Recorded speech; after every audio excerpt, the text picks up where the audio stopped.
귀한 찬양 진심으로 감사드립니다. 마치 한 100명이 내는 소리처럼 아주 우렁차게.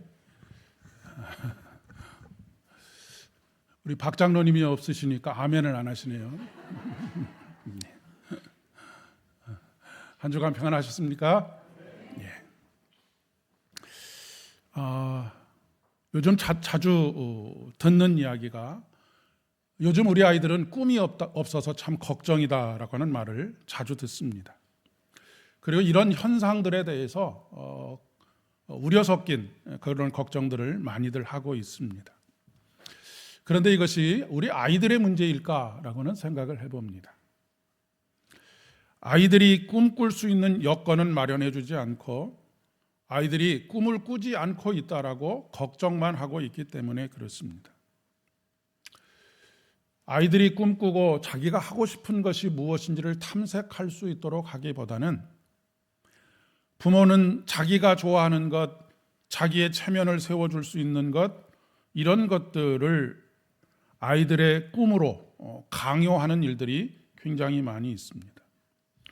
그리고 입시 위주의 환경을 만들어 놓고 옆을 볼 자유를 주지 않는 그런 경우들도 많이 있습니다.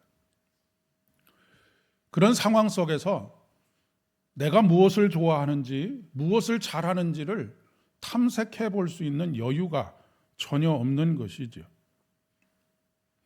그런데 그럼에도 불구하고 그런 상황 속에서도 꿈을 꾸는 아이들이 있습니다.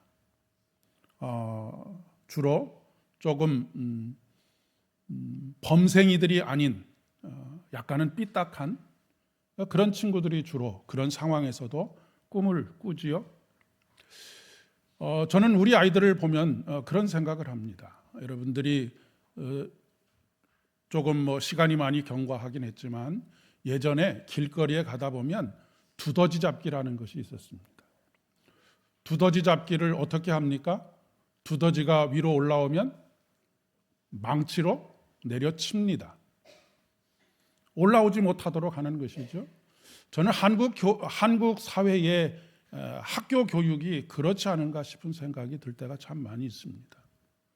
조금이라도 튀면 망치로 때려서 그냥 평균으로 만들어 버리려고 하는 그런 사회적인 모습들을 가지고 있기 때문에 그렇습니다.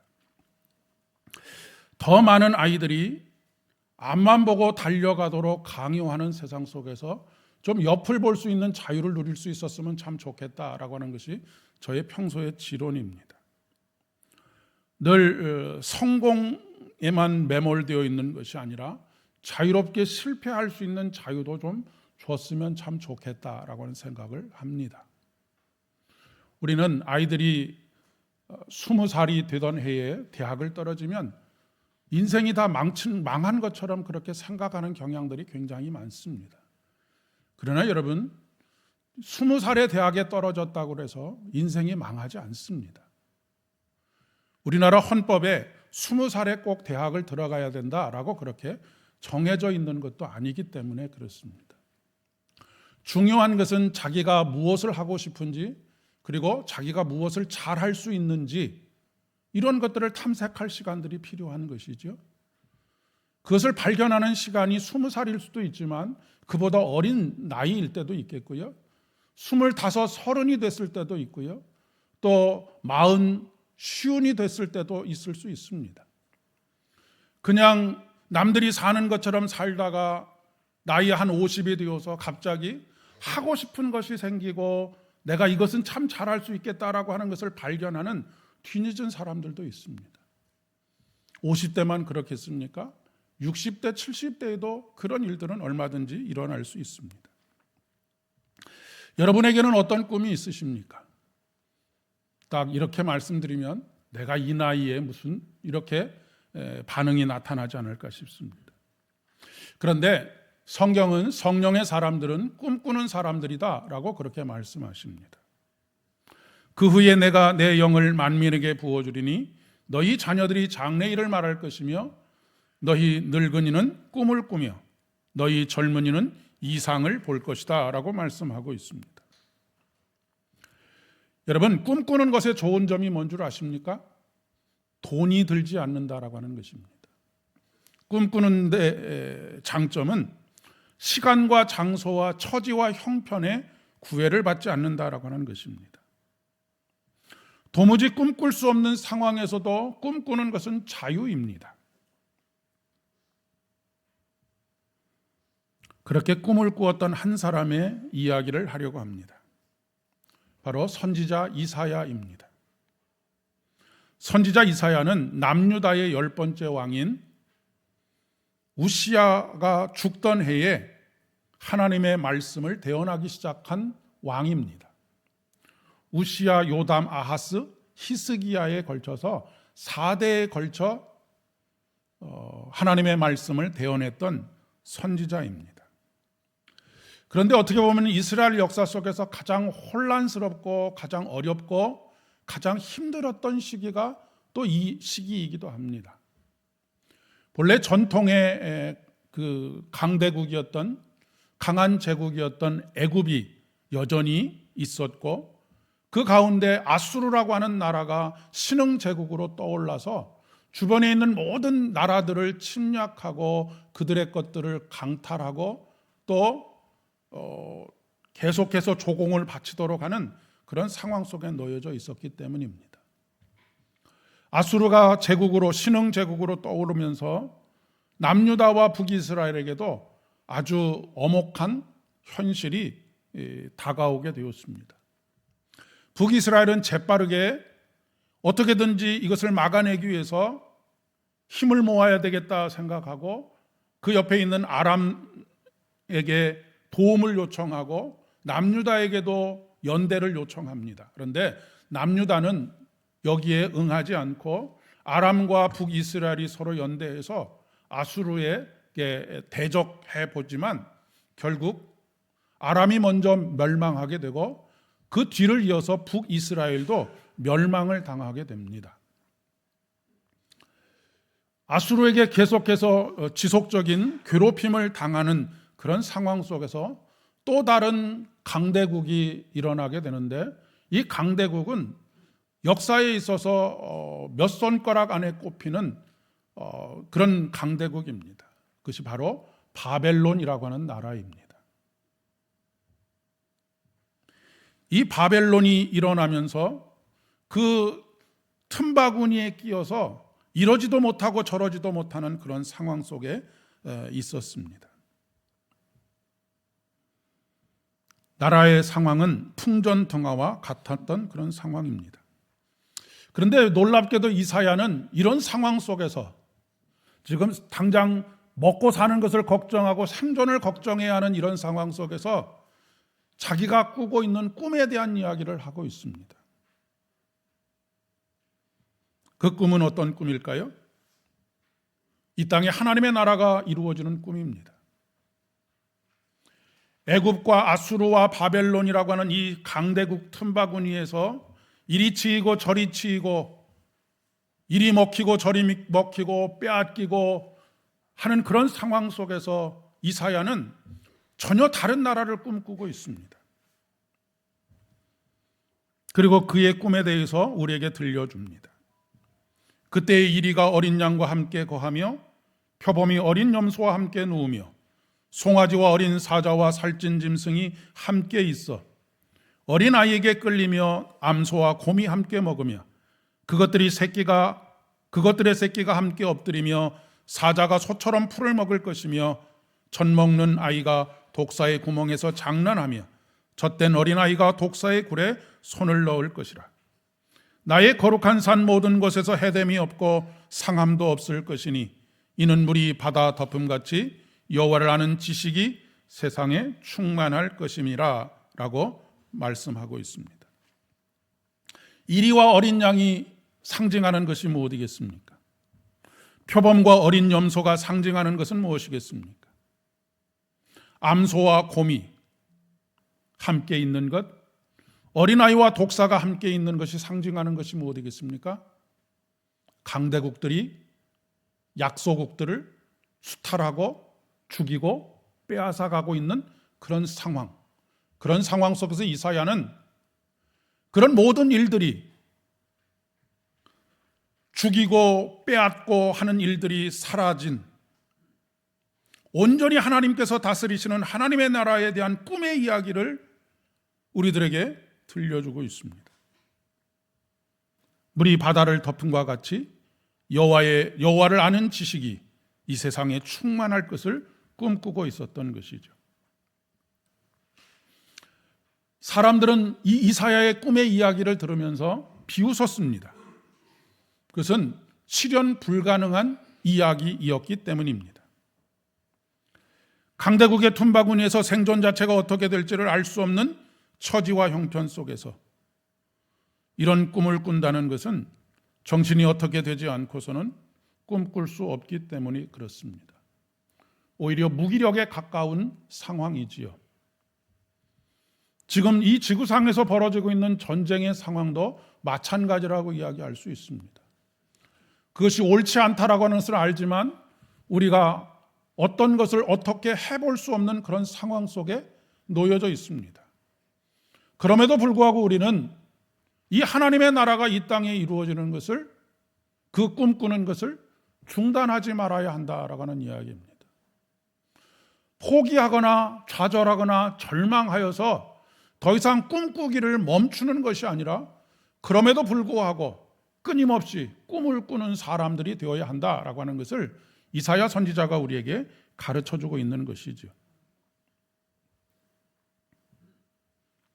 꿈꾸는 사람이라고 하는 것은 지향점을 가진 사람입니다. 목사는 뭐 하는 사람이냐? 이 지향점에 대해서 끊임없이 이야기하는 사람입니다. 그리고 이야기를 해야 하는 사람입니다.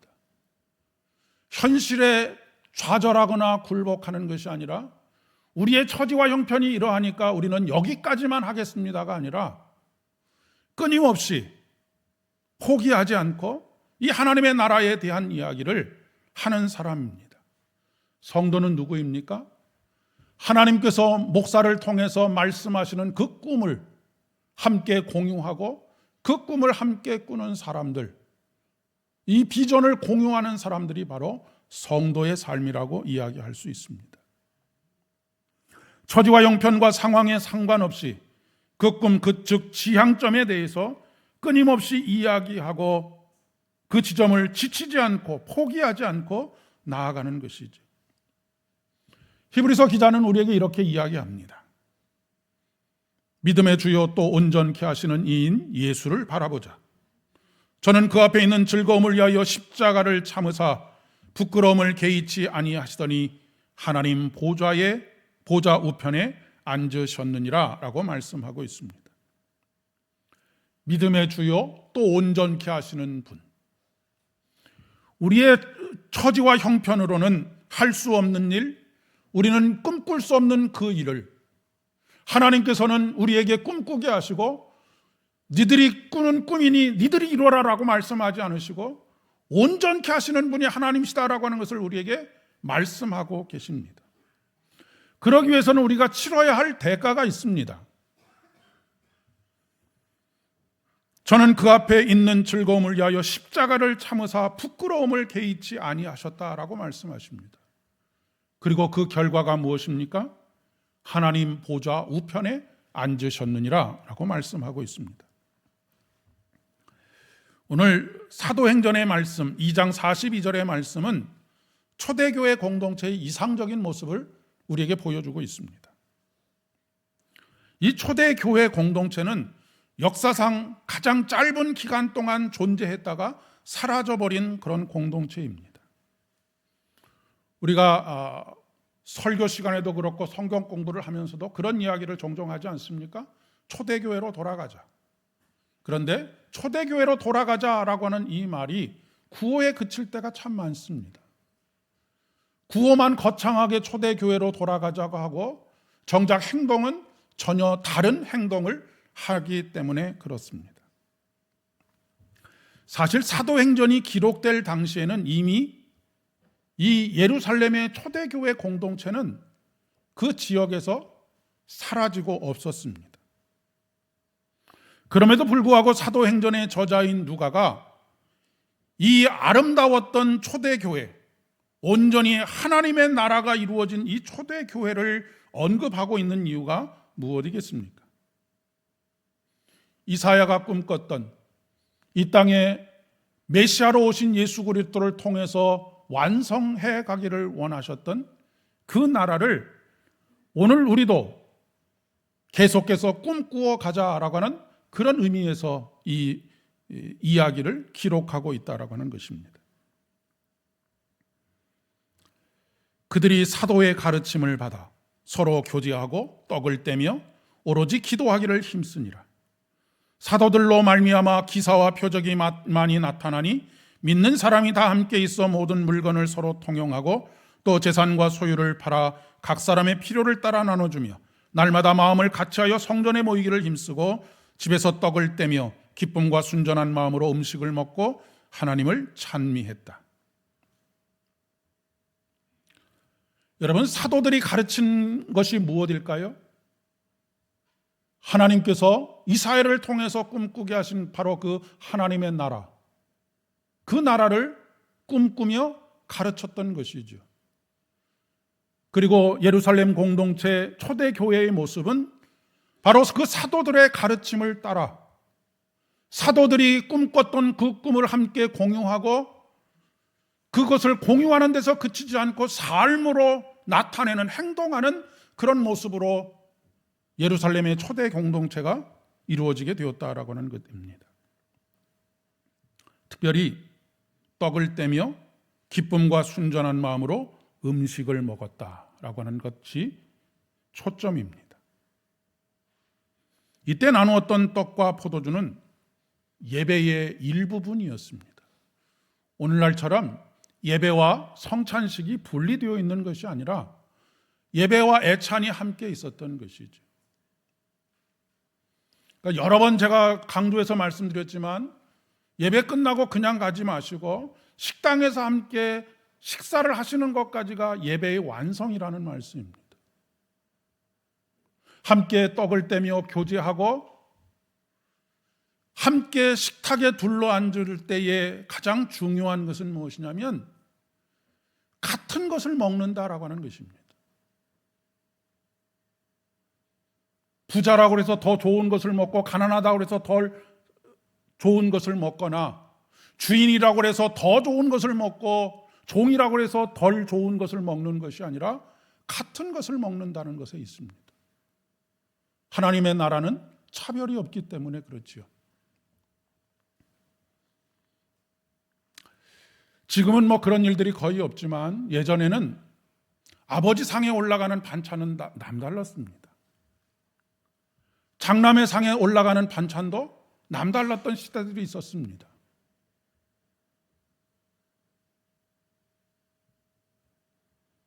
그러나 우리 주님께서 베푸시는 곳은 사자가 풀을 먹고, 사자가 풀을 먹는다는 것은 무엇입니까? 소와 같이 풀을 먹는다라고 하는 것은 강한 사람이나 약한 사람이나 같은 것을 먹는다라고 하는 그런 이야기입니다.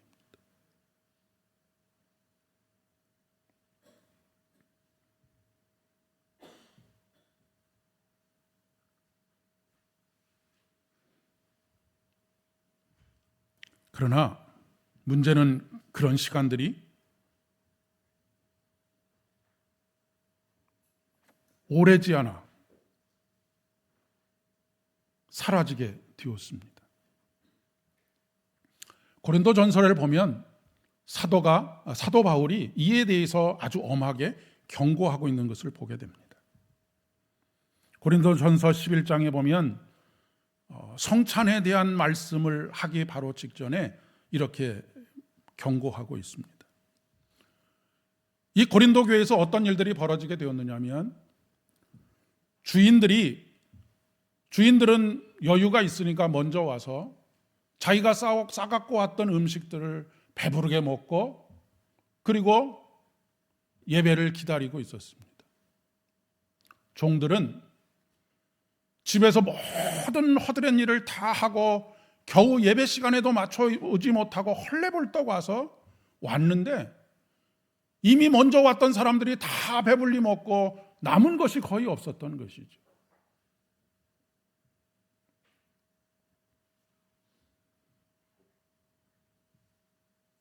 사도 바울은 이런 행동에 대해서 뭐라고 말씀하시느냐면 하나님의 교회를 업신여기고 빈궁한 자를 부끄럽게 하는 일이다라고 그렇게 이야기를 하고 있습니다. 하나님의 교회를 업신여긴다는 것은 곧 하나님을 업신여기는 것하고 똑같지 않겠습니까? 그리고 빈궁한 자들을 부끄럽게 만드는 일이다. 그래서 사도 바울은 이렇게 경고합니다.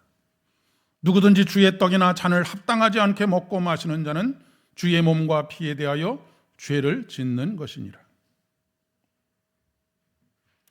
신앙 공동체는 밥상 공동체라고 이야기할 수 있습니다. 그만큼 밥은 중요합니다. 단순히 육신이 먹는 밥뿐만 아니라 우리의 영의 양식도 마찬가지입니다. 밥상 공동체가 그토록 중요한 이유는 예수님께서 이 땅에 오셔서 자기 스스로를 나는 밥이다라고 말씀하셨기 때문에 그렇습니다. 오늘 시편 23편에서 시인은 하나님은 선한 목자가 되셔서 우리를 푸른 풀밭과 쉴만한 물가로 인도하시는 분이시다라고 노래하고 있습니다. 선한 목자 되신 하나님은 나만 푸른 총장과 쉴만한 물가로 인도하시는 분이 아니라 하나님께 속한 모든 양들을 푸른 초장과 쉴만한 물가로 인도하여 주셔서 그곳에서 풀을 뜯게 하시고 그곳에서 쉼을 얻게 하신다라고 하는 그런 말씀입니다. 나만의 하나님이 아니고 우리의 하나님인 것이지요. 그를 따르는 모든 양들을 이끌어 가십니다. 그리고 직접 상을 차려주십니다. 우리 자신의 그 어떤 노력과 공로가 없습니다. 비실거리는 양이라고 조금만 먹어도 된다라고 말하지 않고 오히려 비실거리고 영양이 부족한 양을 더 먼저 배려하시는 분이 하나님이십니다. 고린도후서에서 헌금에 대해서 연보에 대해서 이야기할 때도 무엇하기 위해서 연보를 하라라고 말씀하십니까? 평균되게 하기 위해서 연보를 하라라고 그렇게 말씀하십니다. 그것을 가장 상징적으로 보여주는 것이 성찬식입니다. 오늘 요한복음 10장에서 예수님은 스스로 양의 문이다라고 말씀하십니다. 그리고 우리 모두는, 주를 따르는 우리 모두는 그 문을 들어가며 또 나오며 꼴을 얻는다라고 말씀하십니다. 우리 주님께서는 양으로 생명을 얻고 더 풍성케 얻게 하시는 그런 분이십니다. 교회 안에는 더 중요하거나 덜 중요한 사람은 존재하지 않습니다. 그리스도의 몸으로서의 지체가 존재할 뿐입니다. 각각의 지체는 역할과 책임이 다를 뿐인 것이지요. 교회 공동체의 핵심은 하나의 지향점을 가지고 서로 연대하는 것입니다. 하나가 되는 것이죠. 바울은 말합니다. 그리스도의 몸도 하나이고 성령도 하나입니다. 이와 같이 여러분도 부르심을 받았을 때에 그 부르심의 목표인 소망도 하나였습니다 라고 하는 것을 상기시키고 있습니다. 잠언 기자는 우리에게 이렇게 경고합니다. 묵시가 없으면 백성이 방자히 행한다. 묵시가 무엇입니까? 이사야가 꿈꿨던 그 하나님의 나라를 이 땅에 예수 그리스도를 실현함으로 말미암아 들어가도 나가도 꼴을 얻게 되는 그런 아름다운 공동체, 그것을 꿈꾸지 않는 사람들, 이런 사람들은 방자히 행한다라고 하는 것이죠.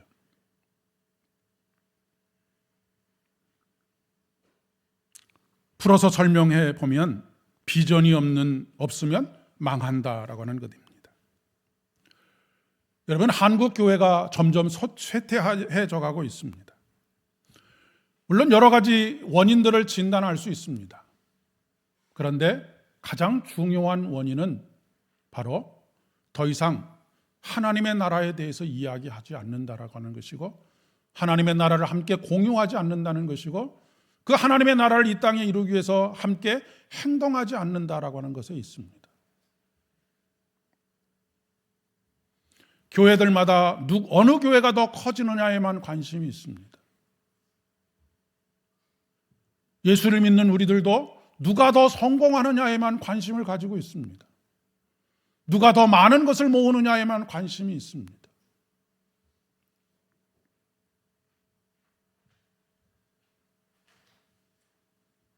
사랑하는 여러분, 우리가 교회 안에서 하나님의 나라를 경험하지 못한다고 한다면 세상 어디에 가서 하나님의 나라를 경험할 수 있겠습니까? 성도들의 삶과 삶의 현장에서 하나님의 나라가 실천되지 않으면 교회 밖에 있는 사람들은 어디에 가서 하나님의 나라를 경험하고 그 하나님의 나라에 함께 살고 싶다라고 그렇게 말할 수 있겠습니까? 물론 현실은 냉혹합니다. 각자의 성공을 위해서 모두가 달려가고 있기 때문에 그렇습니다. 흙수저도 있고 금수저도 있습니다. 빈부의 격차로 인해서 출발선 자체가 다릅니다. 부정의와 불공평이 엄연히 존재합니다. 이런 현실 속에서 그리스도인은 도대체 어떻게 해야 할까요? 계란으로 바위를 치는 것과 같은 그런 상황입니다. 오늘 서신서인 베드로전서 2장 9절의 말씀에서 이렇게 우리에게 말씀하십니다. 부당하게 고난을 받아도 하나님을 생각함으로 슬픔을 참으면 이는 아름답다라고 말씀하십니다. 이 부당하고 어려운 현실을 어쩔 수 없이 받아들이라는 그런 말씀이 아닙니다. 그런 고난이 있어도 포기하지 말라는 것이죠. 중단하지 말라는 것입니다. 오히려 예수를 바라보라고 말씀하십니다. 갈라디아서 6장 9절의 말씀에서 이렇게 말씀하시죠. 우리가 선을 행하되 낙심하지 말지니 포기하지 아니하면 때가 이름에 거두리라.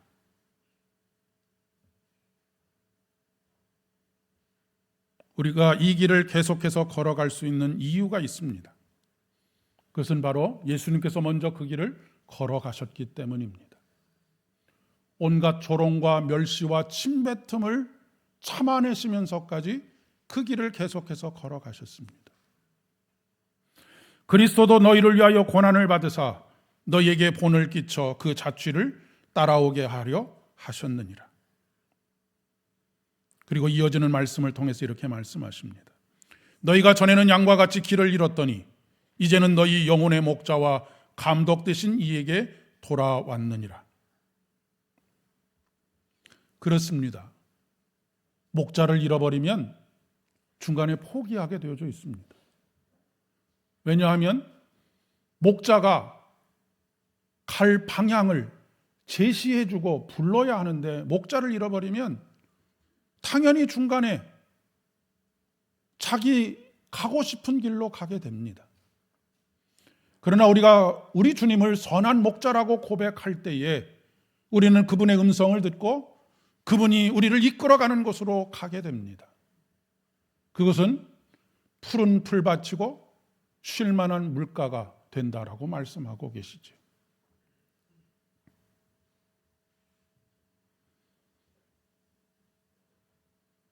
시편의 기자인 다윗은 이렇게 노래하고 있습니다. 사망의 음침한 골짜기를 다닐지라도 해를 두려워하지 않을 것은 주께서 나와 함께 하심이라. 여러분, 우리가 살아가고 있는 삶의 현실이 만만하다라고 말씀드리는 거 아닙니다. 목사인 저에게는 목회의 환경이 정말로 엄중하고 험난합니다. 여러분의 삶은 더더욱이 그러시겠죠. 그러나 꿈꾸는 것을 포기하지 말라는 것입니다. 하나님의 나라를 날마다 마음에 품으라고 하는 것이죠. 우리가 주변을 둘러보니 사망의 음침한 골짜기를 지나고 있다 할지라도 두려워하지 말라는 것입니다. 왜요? 주께서 우리와 함께 하시기 때문입니다. 그의 지팡이와 막대기가 우리를 안위하실 것이기 때문에 그렇다는 것입니다. 사랑하는 여러분, 이번 한 주도 양의 문이 되시는 우리 주님으로 들어가며 나가며 꼴을 얻으시는 여러분 되실 수 있기를 축복합니다. 삶의 현실이 혹독하고 사망의 음침한 골짜기와 같을지라도 두려워하지 마시고, 그것 때문에, 두려움 때문에 포기하지 마시고 끝까지 선한 목자 되신 우리 주님을 따라감으로 여러분의 삶의 자리가 곧 푸른 초장과 쉴만한 물가 되기를 축복합니다. 기도하겠습니다. 좋으신 아버지 하나님, 감사드립니다. 우리의 냉혹한 삶의 현실 속에서도 우리를 여전히 성령 안에서 꿈꾸게 하시고 하나님의 나라를 품게 하시고 그 나라를 위하여 행동할 수 있도록 은혜 베풀어 주시오니 진심으로 감사를 드립니다. 우리 교회가 진정한 밥상 공동체가 되어지기를 원합니다.